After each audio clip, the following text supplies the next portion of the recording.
Soranin, and welcome to another episode of Talk Time with Morgan Cobbs. As I get my microphone situated. All right. So, good morning, Soranin, to my listeners here in the FSM. Good morning to my listeners back in the States. Good evening. It's about 6 o'clock p.m. Saturday night, East Coast, and it's 8 o'clock in the morning here,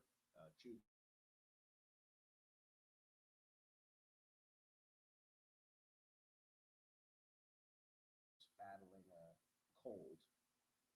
If if last weekend I was battling a cold, and you know, luckily I didn't miss teaching any any of the days. I didn't miss teaching, but a number of students were absent. So they said something about like a mixture of like the flu along with COVID, like something was going around. I don't think I had COVID. I didn't get tested or nothing, but I just took last week. I just took Saturday to like isolate. So I decided not to go live last Sunday, the 22nd, which was initially when I was going to go live. But here we are, and we're now officially 2 weeks into the second quarter here at Xavier. So officially been teaching for over one quarter now. First quarter has come and gone, learning experience for myself as well as for my students. I'm now an academic advisor, which is great. I have a group of students who are my advisees who will come to me with questions and concerns. And so, one quarter in, starting to get into the swing of things. I'm starting to get a feel for how long the quarter lasts, and pacing of like the class and like the teaching. So yeah. So that's all exciting. It's all very exciting.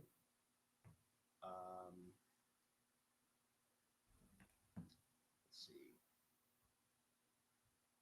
Where do I start? This episode is going to be mainly we're going to be talking about the New York Comic Con.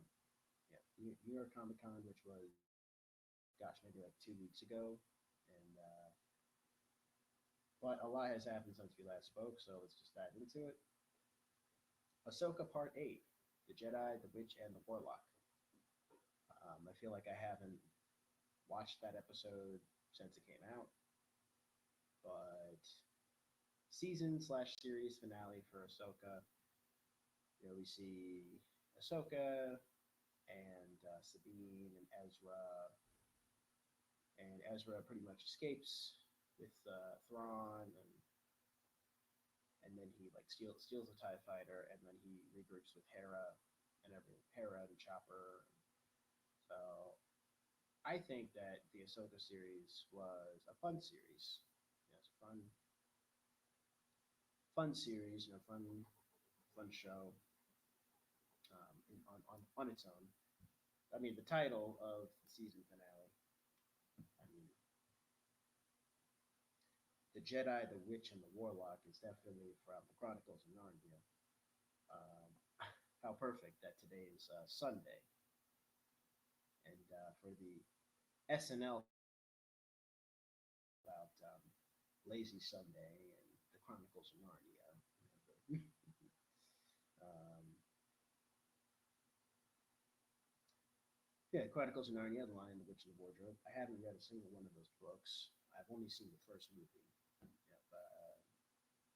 Lion, the Witch, and the Wardrobe. I feel like it came out maybe 2006. I know Prince Caspian was 2008.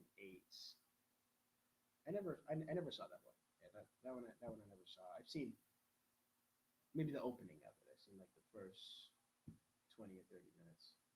I just never sat through all of it.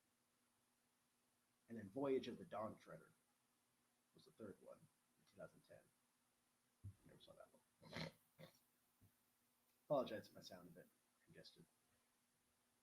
But Ahsoka, I am excited to see where they're going with the Ahsoka series. I think this new generation of Star Wars, from the sequel trilogy to now the Disney Plus shows, they're going places that we haven't gone before in Star Wars. I think this is all kind of going to set up the universe that the sequel trilogy um, existed in, and how perfect that they have Dave Filoni. You know, Dave Filoni, who worked on Clone Wars and Rebels, and now he's working on Ahsoka. You know, he's just such a visionary. He's one of the best like Star Wars creatives that have worked with Star Wars, and with this new generation, this new wave of Disney Plus series for Star Wars. Like we got Mandalorian, Book of Boba Fett, Obi-Wan Kenobi, and now Ahsoka. I'd say Ahsoka's maybe the second. No, no, no. I put it as like third best. For me, it's Mandalorian, Obi-Wan Kenobi, Ahsoka, and then Book of Boba Fett. Although, again, I do not think that Book of Boba Fett was a terrible show. I liked it. I thought it was a good show. But definitely go check out all 8 episodes of Ahsoka streaming on Disney Plus now if you haven't done that already. And then as soon as Ahsoka ended, we got season 2 of Loki. Season 2 of Loki. A lot has happened. A lot has happened as I'm going to my notes. A lot has happened.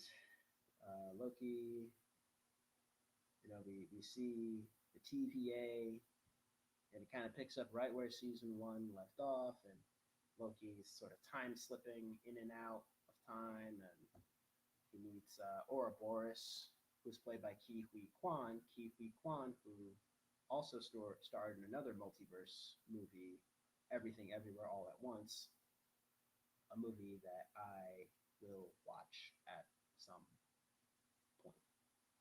I still haven't watched it. But it was nice for them to bring in Ke Huy Quan as Ouroboros, which is literally a snake swallowing its own tail.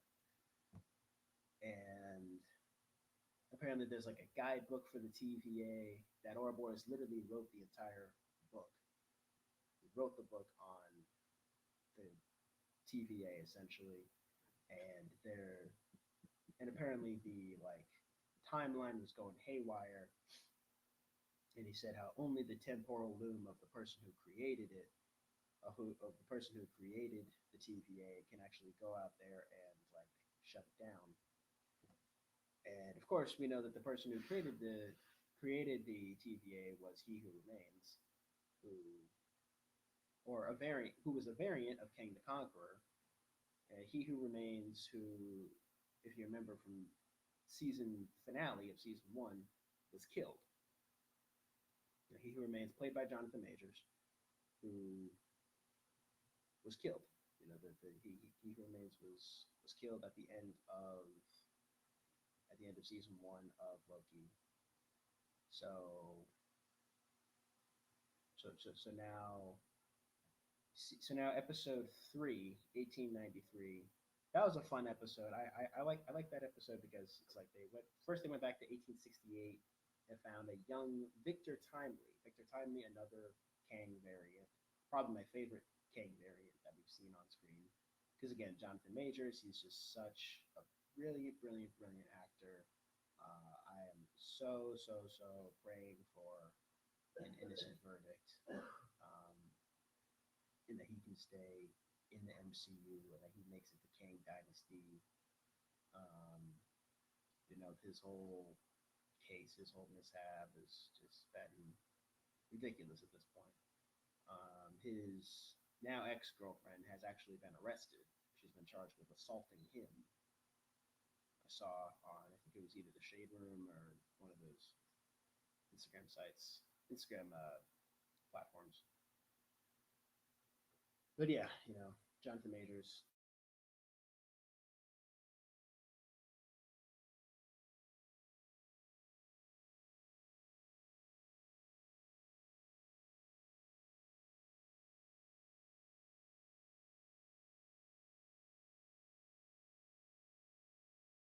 TVA time book, the TVA guidebook that was written by Ouroboros in 1868.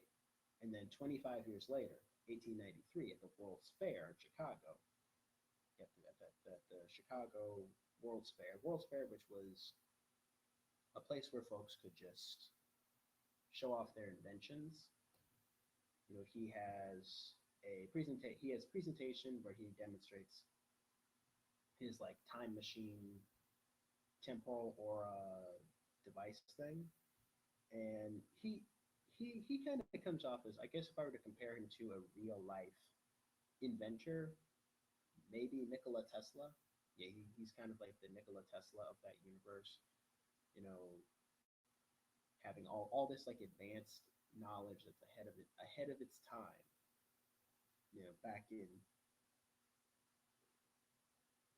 1893, you know, having all this advanced technology, this advanced knowledge, and people saying like, "Oh, it's science fiction." Well, all science is fiction until it is proven. All science is fiction until it becomes fact. So yeah, that was a fun episode. 1893. They go back in time to find Victor Timely and bring him to the TVA.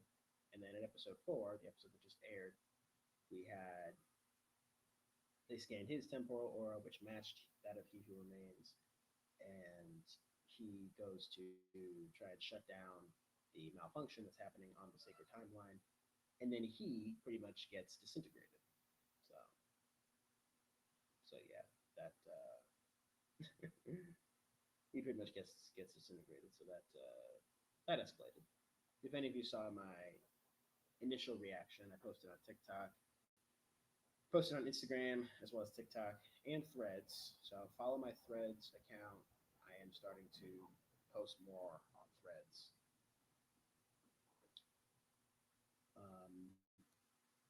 My initial reaction, because you saw the episode ends with literally Victor Timely pretty much dying. He goes into like the spacesuit and like he's gonna shut down. He's gonna repair the sacred timeline, but then boom, he just disintegrates, pretty much explodes, and cut to the credits. So I think there's only 2 episodes left. Episodes 5 and 6. I think those are going to be the last 2 episodes for this season. Yeah, I mean, there's only 2 episodes left, and I can't, I can't believe that 2 episodes left, because this is by far the best Marvel Disney Plus show. You know, we have, and it's one of the 2 D Plus series that have actually been given a second season. Loki and What If, which I'll get to in the New York Comic Con segment. There was Loki and like all the shows like from Phase 4. Like we had WandaVision. I liked WandaVision. I liked WandaVision. I liked Falcon and the Winter Soldier, although there was that plot line that was cut because it was, you know, they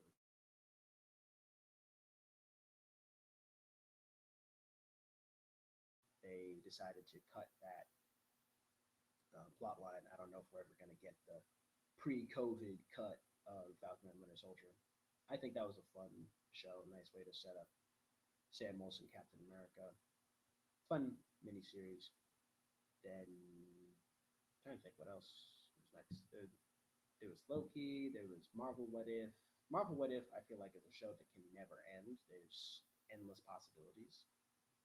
Um, what else? Then there was the Hawkeye series, and then 2022 we got Moon Knight, who I feel like they could have just waited until the movie Blade, which we don't even know if that movie's happening or not. Mahershala Ali is like pushing 50 at this point. So when and if the movie Blade ever happens, the plan was apparently Moon Knight is going to show up in the Blade movie, or if they're doing a Midnight Suns movie, like he'll be in there.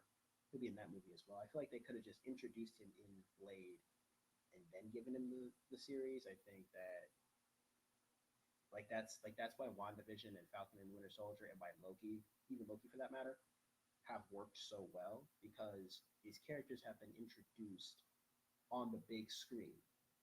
On the big screen in these, either solo movies or the crossover movies. Like, we've been with the characters like WandaVision. She was, Wanda Maximoff, she was, well, both Wanda Maximoff and Vision were introduced in Avengers Age of Ultron. So we've been with those characters at the time that WandaVision came out, 2021. At that point, 6 years. At that point, that we had 6 years worth of movies. We had, Avengers Age of Ultron, Captain America Civil War, Avengers Infinity War, Avengers Endgame, to fall in love with these characters over time. Falcon and the Winter Soldier, it's like at that point we had 7 years. It's, well, for Falcon, 7 years because Falcon showed up in Captain America the Winter Soldier, which I still think is one of the best Marvel movies, period. One of the best MCU movies. Yeah, that was 2014. We got introduced to, and that was the movie that we were reintroduced to the Winter Soldier, reintroduced to Bucky. Although we were technically introduced to Bucky in 2011's Captain America: The First Avenger. So 10 years with these characters, 10 years over the course of numerous films, and that's why their spin-off miniseries worked so well. WandaVision, Falcon and Winter Soldier, Loki. It's like he's a fan favorite character who we were introduced to. Thor, who we were introduced to in Thor, and then he was kind of introduced as a bit of a villain, as a kind of villain in Thor, and then he was the villain. He was the main antagonist in the Avengers. In the Avengers, and then in Thor. Then in Thor: The Dark World, he kind of becomes a bit of a reformed anti-hero. It's like he ends up imprisoned, but then it's like they got to release him from prison because now there's a greater threat, and it's like we have to fight a common enemy. So, which is a trope that's used again and again in cinema. Yeah, Thor: The Dark World, and then he's just such a trickster. He faked his own death, and then he like posed as Odin, and then and then he comes back, and then we don't see him again until 2017's Thor Ragnarok, the best Thor movie, and then he dies in Infinity War, and then an alternate version of him escapes with the Tesseract in 2012. So that's why Loki was so interesting as a show, because it's a version of Loki that hasn't had his transformation from, post the Avengers. He hasn't had his transformation from Thor: The Dark World, Thor Ragnarok, and Avengers Infinity War. That plot line, that timeline, that storyline, excuse me, hasn't played out yet. So this is a version of Loki that just escaped with the Tesseract and got the last laugh at the end of the Battle of New York. So because the Avengers screwed up essentially during their timelines, and that's why Loki worked so much. We've had time to get invested in this character. We had year after year, Comic-Con after Comic-Con, to get invested in this character.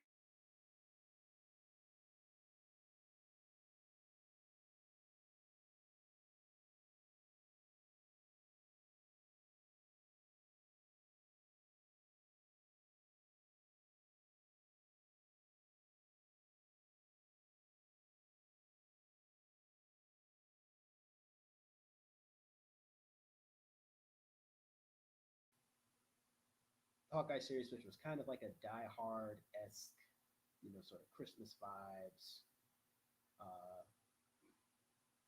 mini series.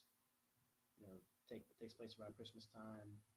Hawkeye, he's not a street level hero. Like he's like a Avenger, but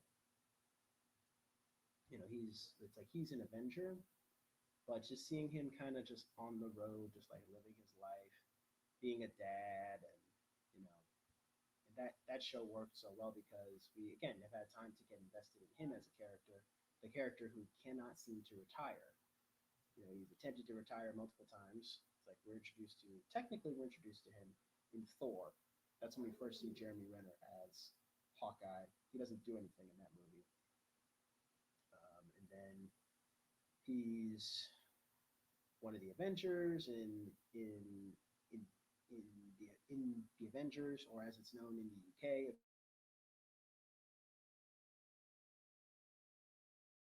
as his mind control.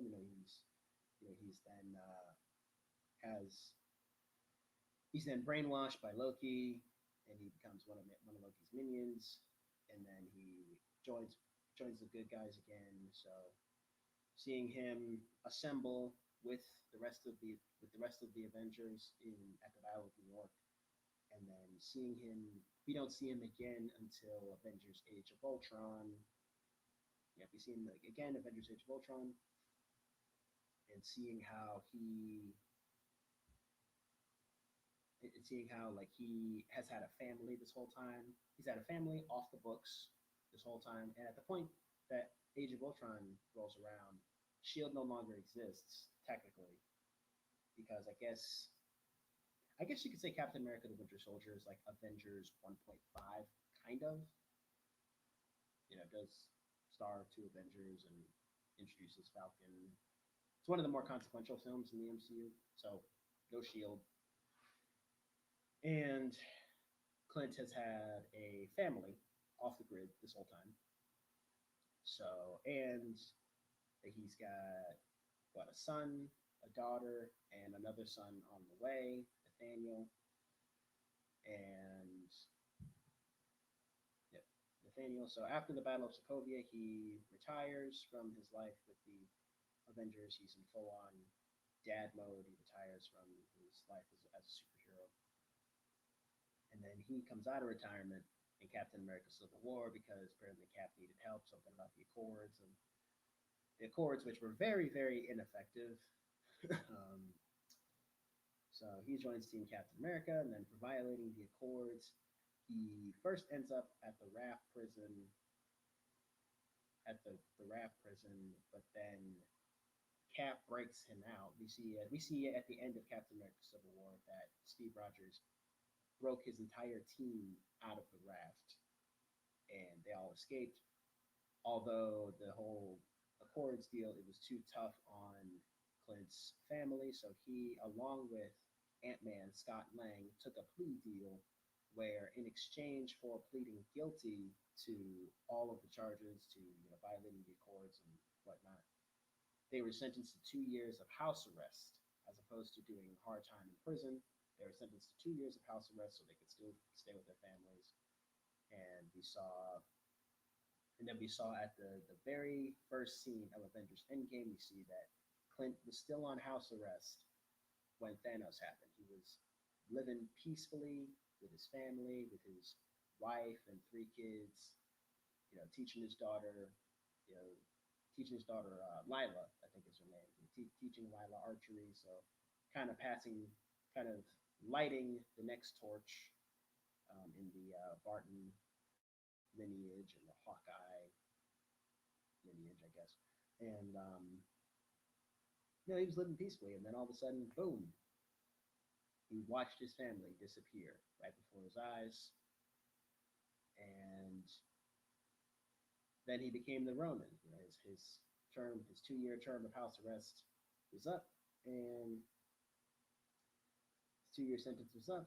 He became the Ronin. He started to terrorize the criminal underworld in Mexico and Japan, and tracksuits, and so that sort of explained his connection to the tracksuit mafia. And then we see him again in Avengers Endgame, 5 years later, 5 years after Thanos. And so again, my point is, we've had time to get invested in him as a character. And taking this all the way back to Moon Knight, it's like we're introducing new characters in spin-off shows. I've always said that the main world building in Marvel will always have to happen on the big screen. Not everybody has Disney Plus. Not everybody has all these streaming services. And I personally think you shouldn't have to watch like 15,000 just to understand a single movie. That's just me.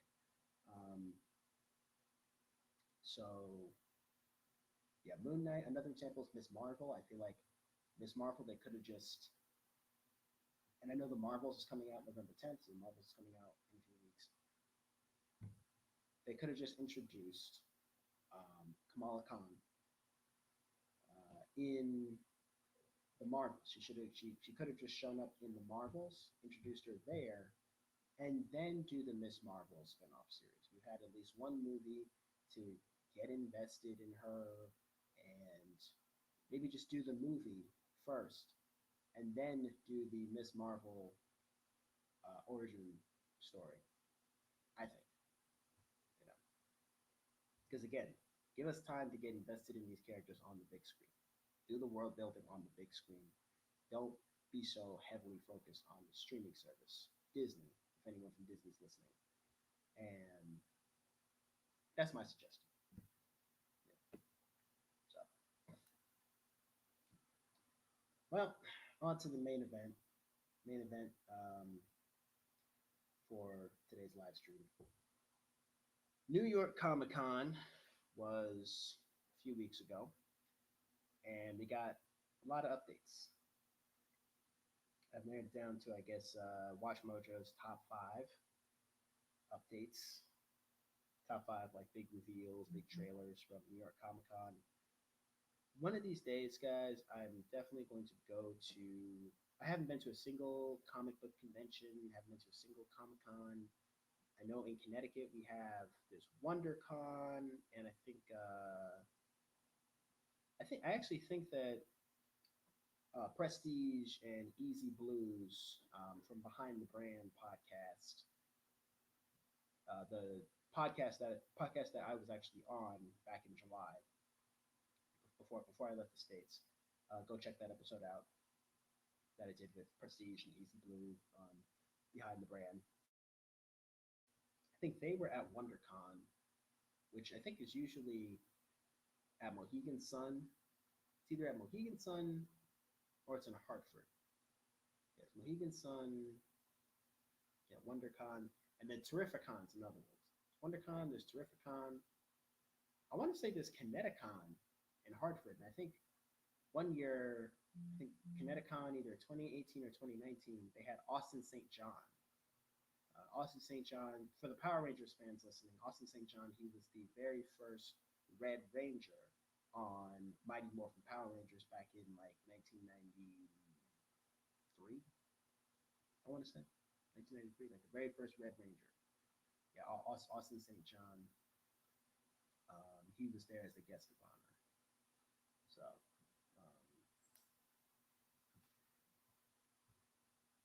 New York Comic Con is not as big as San Diego Comic Con. That's the flagship Comic Con that happens every year. There's New York Comic Con in October. There's some comic book convention in Atlanta every year. I remember seeing on Instagram. I don't know if it's Comic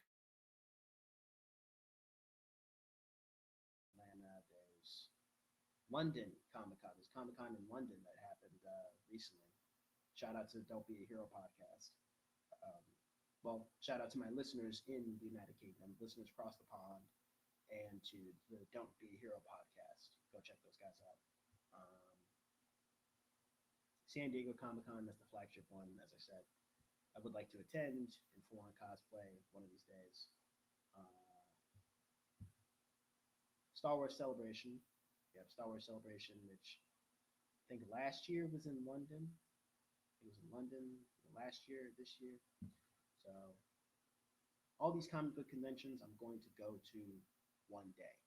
And you guys are going to see me at one of these conventions soon. On to the reveals. Dragon Ball Daima. You see, it's hard to believe that Dragon Ball came out 40 years ago. I think it's like the 40-year anniversary, 1983. And the original is heavily involved in Dragon Ball Daimyo. Shout out to all the anime fans who listen to Cobb's Corner. Dragon Ball Z. You see, Dragon Ball. I remember watching it in middle school. It was like an on again, off again thing that I was doing. I've watched all of Dragon Ball up to and including the King Piccolo saga.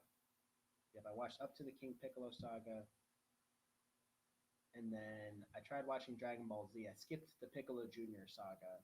Tried watching Dragon Ball Z, and then realized that like I missed a ton of stuff. I need to go back and watch because initially I just watched up to like the Fortune Teller Baba saga, and then tried watching Dragon Ball Z, but then went back and finished Dragon Ball.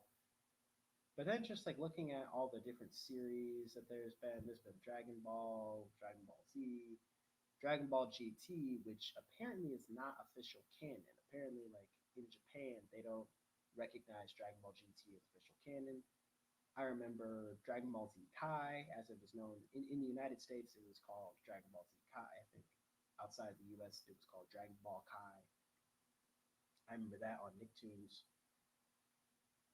And yeah, there's just so many different series of Dragon Ball Z. The Dragon Ball Super, Dragon Ball Heroes. There's just so much that I just was never really able to. I was just never really able to like get around to it. I was just never really able to get around to it. But yeah. There. All right. So I had to switch my microphone really quick. I hope that you guys been able to hear me this entire episode. But yeah, Dragon Ball Daimyo is coming soon. Got that trailer revealed. Got that trailer that trailer dropped.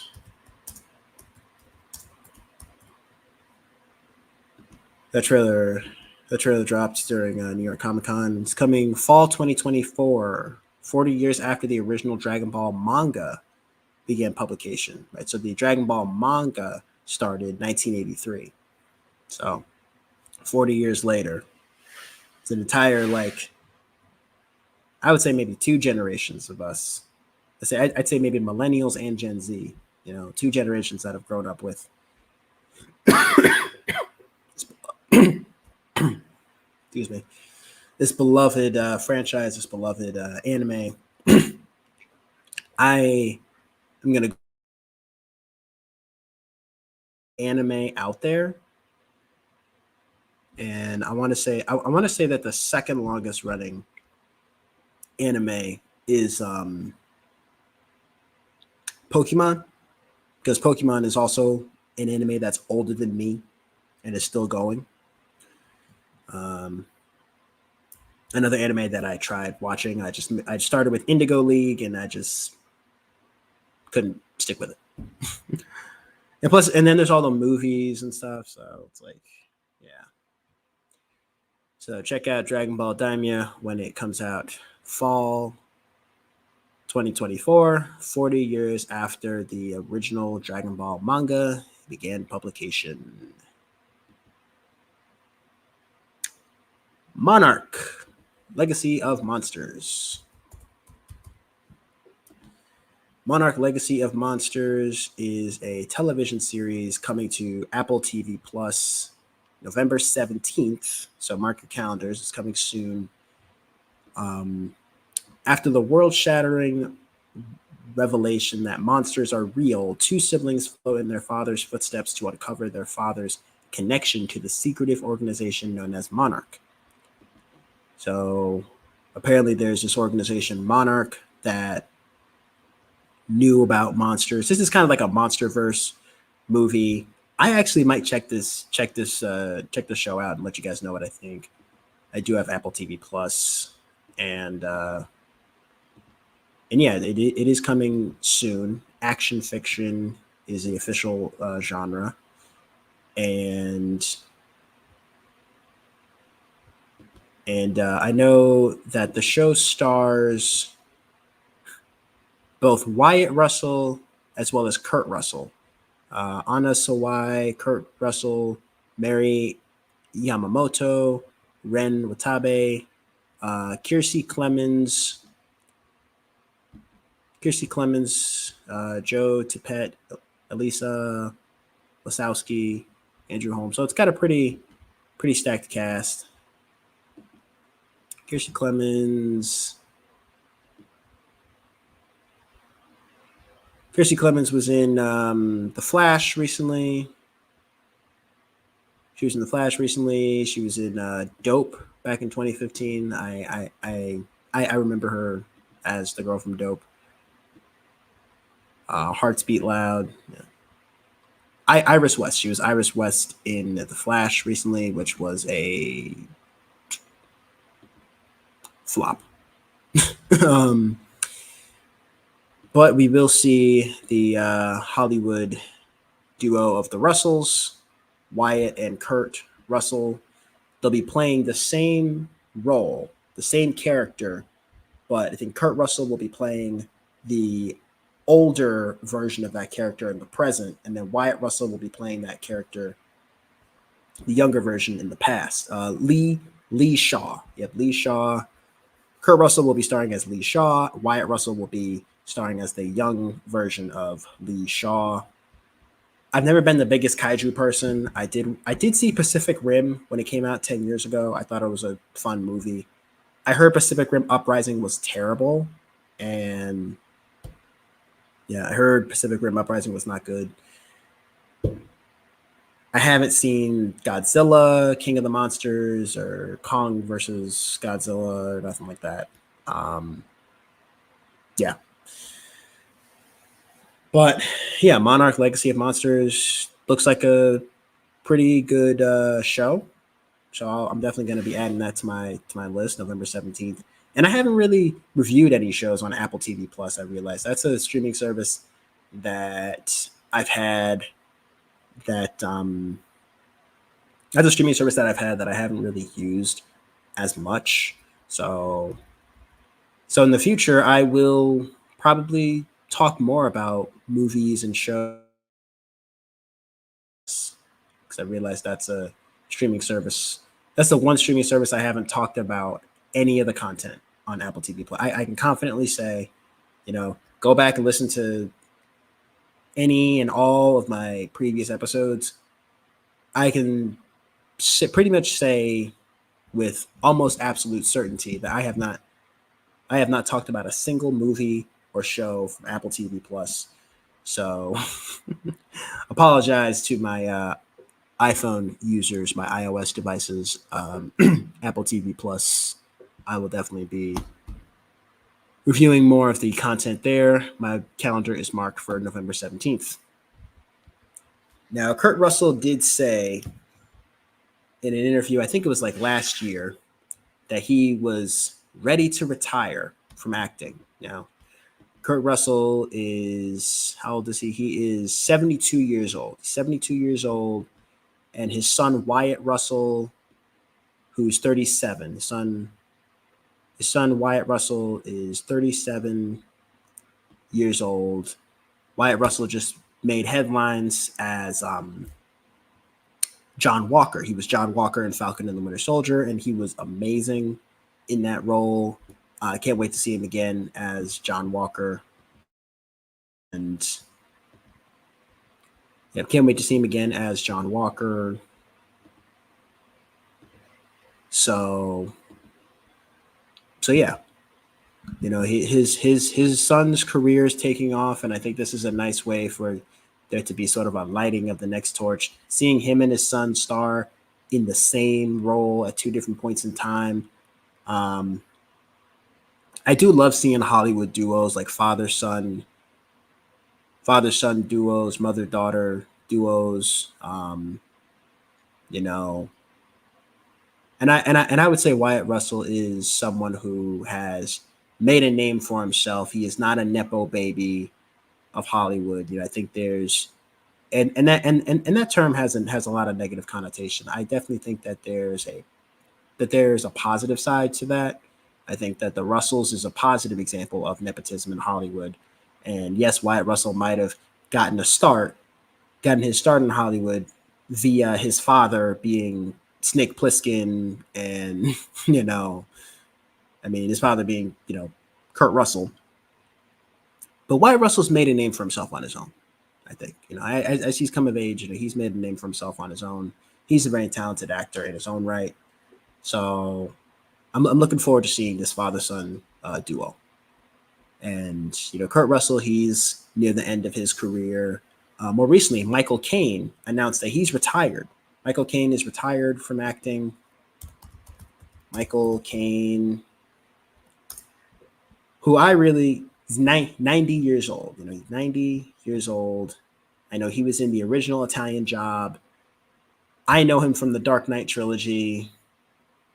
He's one of those actors who, again, has been old my entire life. He's got an amazing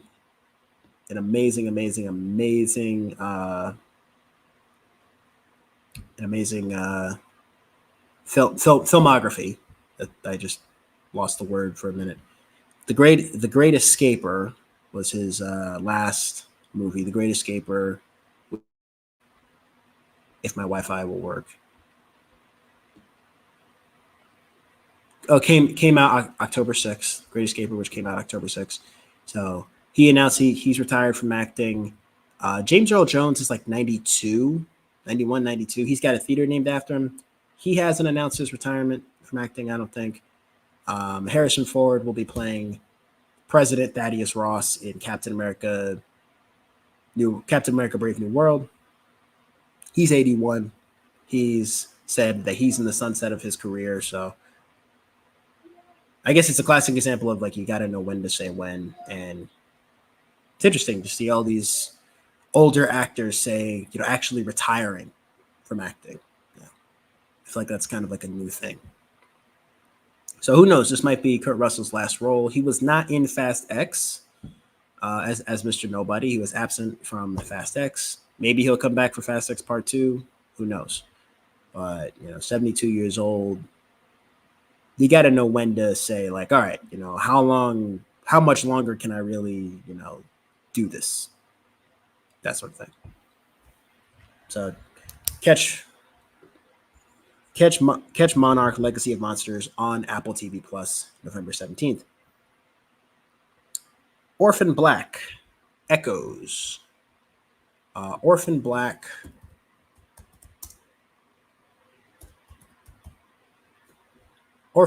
is a Canadian thriller series that lasted 5 seasons. After 5 seasons, it starred Tatiana Maslany, Jordan Gavaris, Dylan Bruce, Ari Millen, Sarah, focused on Sarah. Sarah is a streetwise woman with a troubled past as an English orphan who bounced around foster homes before being taken in by Mrs. S., who uprooted her and her foster brother Felix to North America. She has made bad decisions in her life, but always tries to do right.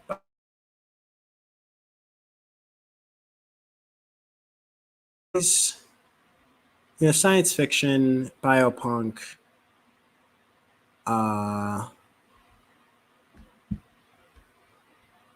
This series, Orphan Black, and now Orphan Black Echoes.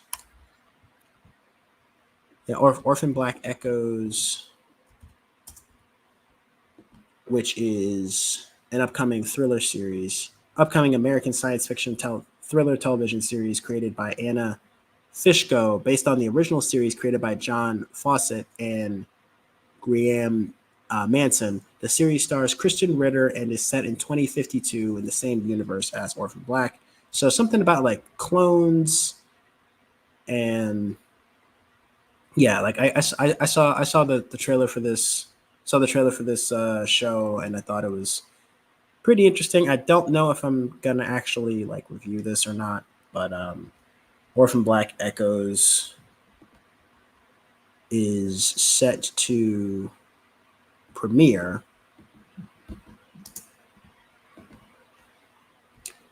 next year. Yep, it is set to premiere in 2024 on AMC, AMC Plus, and BBC America. So check out AMC, AMC Plus next year. Orphan Black Echoes, for those of you who are into science fiction. That is not the only AMC series that is on this list. Percy Jackson and the Olympians. Percy Jackson and the Olympians, the TV series. Now, I have a bit of a nostalgic connection to this series. The first episode will air on December 20th of this year on Disney Plus. Now, the movies, the Percy Jackson and the Olympians movies, I have seen both of them, the ones with Logan Lerman, the ones from the early 2010s. I read the first book, Percy Jackson and the Olympians, The Lightning Thief, when I was in middle school. You know, I had like a Greek mythology phase in like sixth grade, maybe 6th and 7th grade, I guess. So I read Percy Jackson and the Olympians, Lightning Thief, and then I watched the movie on repeat. Although the movie, I don't know if I would go so far as to just call it a plain bad movie. It's one of those movies that's a adaptation of a novel that didn't follow the novel like at all. But I feel like it's a movie that was maybe so bad it was good. It's like so inaccurate and so, like, I get that when you're doing a movie based on a book, you can't include everything. And that's why, again, I think it's important to read the book first so you get the full story, you get the full context, and then watch the movie, because the book can go places where the movie cannot. That said, I mean, the first movie took so many liberties and cut so many corners, left, right, and center, and yeah, I mean, it's a movie that just was so bad it was good. You know, it's a movie that's like so bad it's actually kind of good. I think Percy Jackson and the Sea of Monsters also, again, cut corners left and right. That book I didn't finish reading. I started reading it and then I think I lost it. Like, it was a library book. I started reading it and then I lost it, and yeah, I just never got around to finishing it. Movie was good. Movie I liked. I think there were like 5 books. It was like Percy Jackson and the Olympians, The Lightning Thief, and then it was Percy Jackson and the Sea of Monsters, and then the third book was, I think, The Titan's Curse, and then the fourth one was like The Battle of the Labyrinth, and then the 5th one was The Last Olympian. I only read 1 and 2. I never went any further than that. But this series looks pretty promising. It looks promising. You know, granted, I am going to kind of miss seeing Logan Lerman and Brandon T. Jackson, you know, as Percy and Grover, respectively. But this movie's got pretty stacked cast. Walker Scoble as Percy Jackson, Leah Jeffries as Annabeth Chase, Lance Reddick in some role. Lance Reddick, God rest his soul. Arian Simhardy as Grover, Charles Bushnell as Luke, Edge for the wrestling fans. For the pro wrestling fans, we got Edge, Aaron Copeland, Adam Copeland, aka the Edge, as Ares. So I like that they're doing a series.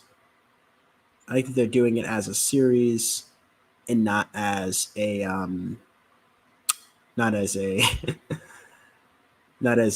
movie. So maybe it's different because doing a series adaptation of a novel as opposed to a movie. I've always said that doing a movie based on a book, you have a blueprint to follow. You have a framework to follow. You don't have to follow it to the T. You know, you could always go the Hunger Games route and break it up into two parts. You know, 2 movies based on a single book, or the Hobbit trilogy. It's like you do 3 movies based on a single book. I feel like there's more you can do with like doing a movie based on a book. and they kind of dropped the ball with the movies. But check out Percy Jackson and the Olympians TV series on Disney Plus this December 20th. So we will be ending 2023 with a banger. That is my prediction. Walking Dead. Walking Dead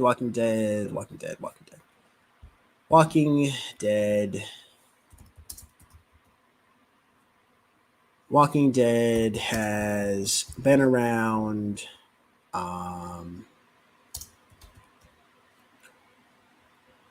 The Ones Who Live. Yeah, Walking Dead, The Ones Who Live. You see, this is a show that has been around for a very, very long time, since 2010. It's a show that I sort of binge my way through, seasons 1, 2, 3, 4, 5, 6, 7, and then caught up with season 8 back in 2017. Probably my favorite seasons are 4, 5, and season 4 is definitely where it's at. I'm kind of debating, like, if I were to go back and watch the series, do I go back to season 1 or do I just go to season 4? It's a show that I feel like just has gotten repetitive, but props to Robert Kirkman and the writers and Angela Kang, and props to the directors and the producers for keeping the show running 11 seasons and then keeping the show running during COVID. Because I remember I watched up through season 9. I started watching season 10 fall 2019, but that's when college got hard. So it was like season 4 of Riverdale at the same time as season 10 of The Walking Dead, the beginning of season 10 part 1 of Walking Dead. And I eventually just stopped watching just because life. But I just never went back to it. And I tried watching Fear the Walking Dead, which is like a prequel, but I've always said that, like, once The Walking Dead went off the air, that I would go back and watch Fear the Walking Dead. It's a show that has like a ton of lore and just like a ton of content. And now there's like The Walking Dead Daryl Dixon, who was kind of one of my favorite characters. I feel like season 9, like, we knew that it was Rick Grimes' exit from the series. Like, they even, like, the promotion for his last episode, like, it was called, like, they literally said, like, next week on The Walking Dead, Rick Grimes' final episode.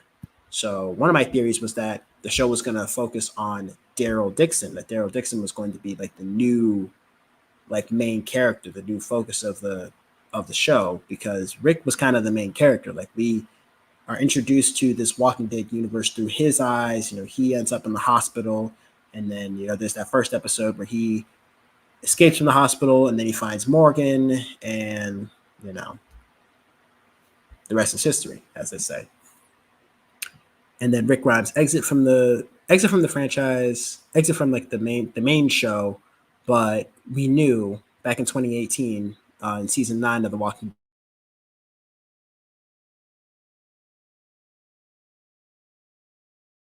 a TV film trilogy, and so now there's The Walking Dead: The Ones Who Live, which will see the reunion of Rick and Michonne, Andrew Lincoln and Denai Guerrera. And I realized that the majority of the cast is like not from the United States. Like, Andrew Lincoln's British, Lauren Cohan also British. One of the main saviors was South African. So yeah, a number of the cast members were not from the United States. Pollyanna McIntosh as Jadis. I think Angel Theory is coming back. So yeah, the Ones Who Live got a nice little teaser trailer for that. First episode is February 2024. The Walking Dead: The Ones Who Live is an upcoming American post-apocalyptic television series created by Scott M. Gimple and Denai Guerrera for AMC. It is set after the conclusion of the original Walking Dead series, with Andrew Lincoln, Denai Guerrera, and Pollyanna McIntosh reprising their roles. And we do know that Leslie Ann Brandt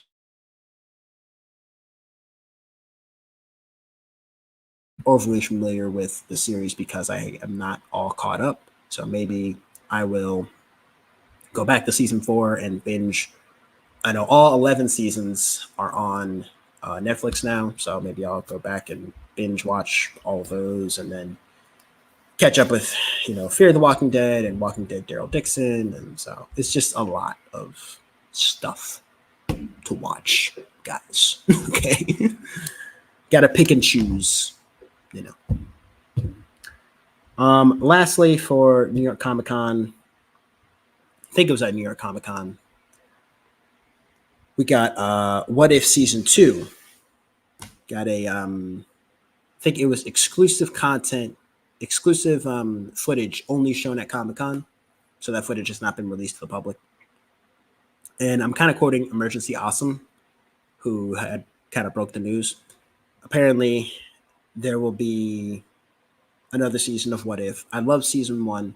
There was there was an episode of What If that I think we saw in the trailer for What If season 1, that the episode got pushed back to season 2 because of COVID, because of like the filming restrictions or whatever.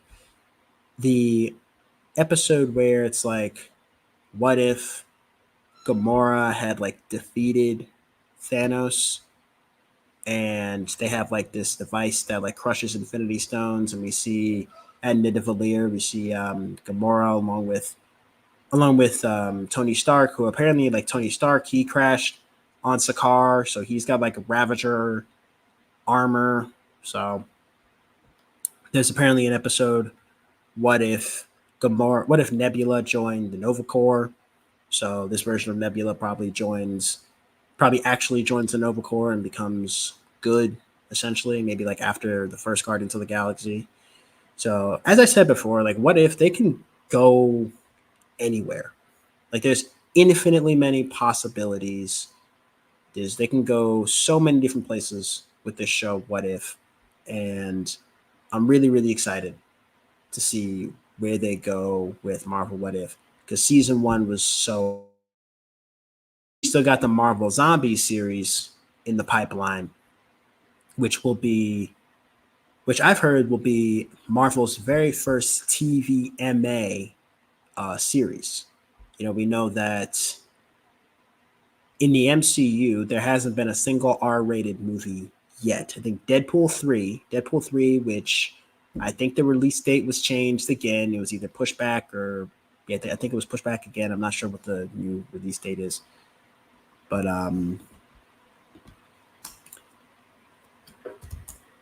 we know that Deadpool 3, which is set to hit theaters, which is set to hit theaters on next year, sometime next year. That will be the MCU's first R-rated movie, and then we'll have Deadpool along with Wolverine. So Marvel's first R-rated movie. Well, the MCU's first R-rated movie. Technically, Marvel Entertainment's first R-rated movie was Blade.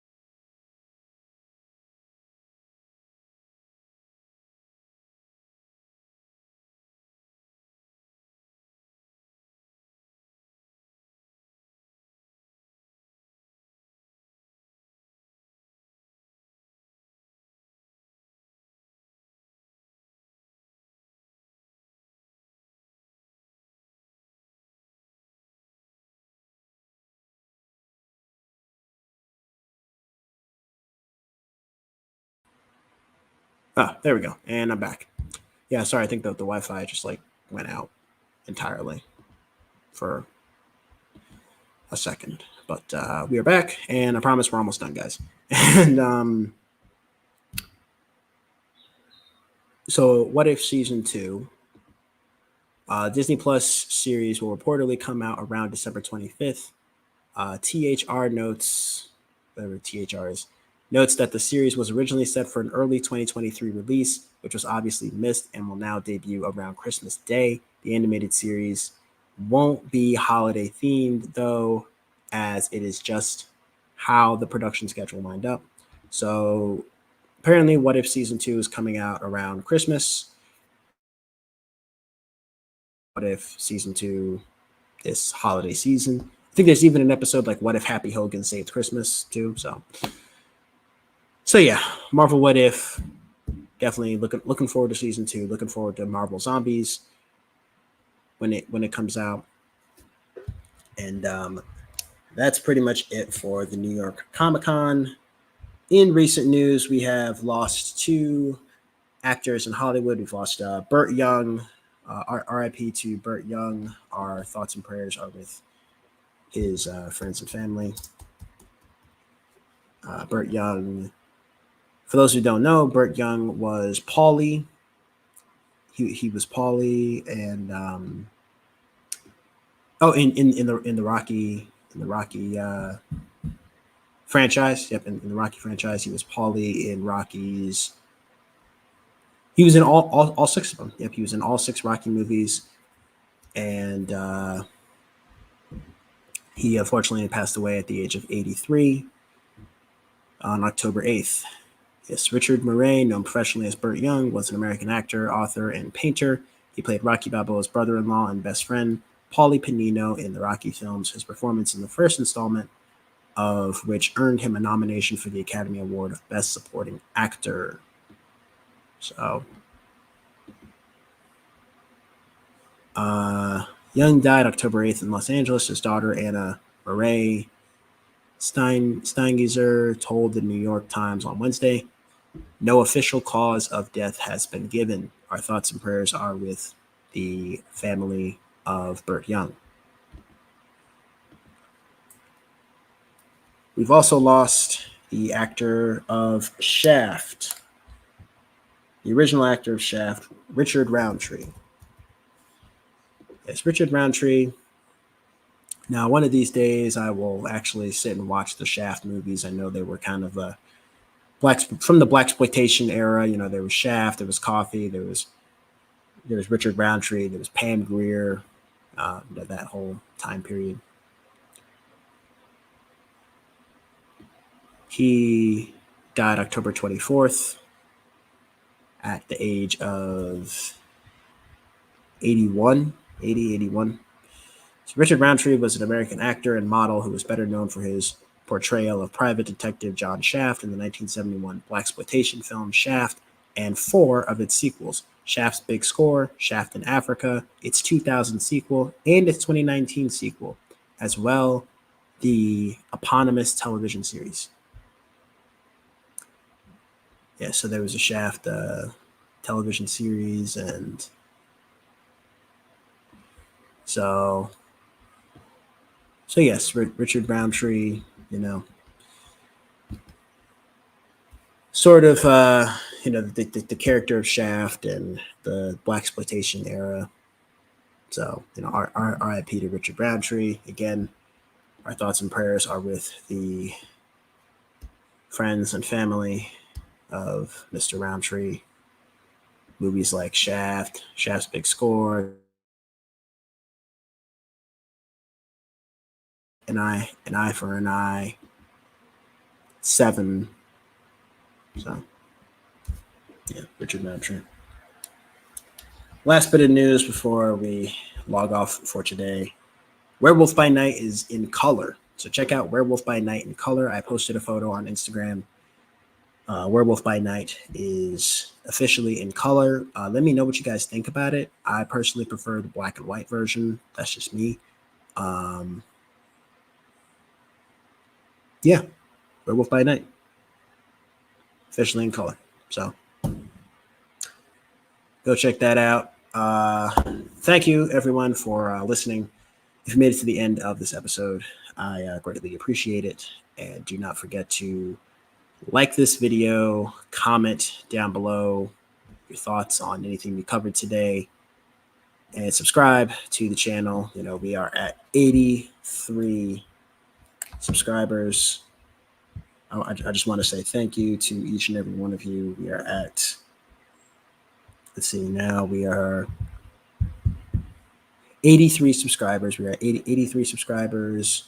And I thank you. I thank each and every one of you for subscribing. We're at about 135 Instagram followers, I think. So I think we can get that number up to 150. Let's get that number up to 150 on Instagram. Let's get that subscriber count up to like 100. All right. I thank each and every one of you who, especially those of you who have been with me from the beginning. You know, salute. And like this video, subscribe, hit that bell so you get notified when I upload, and follow me on Instagram at real_mechanical_engineer. Follow this podcast on Instagram and Threads at Cobbs_corner_podcast. Follow us on TikTok at Cobbs Corner Podcast, all lowercase. Definitely follow the Threads because I am going to start uploading more to Threads. And again, turn on those notifications so you get notified when I post. I hope you guys enjoyed your stay here at Cobbs Corner. I'll talk to all of you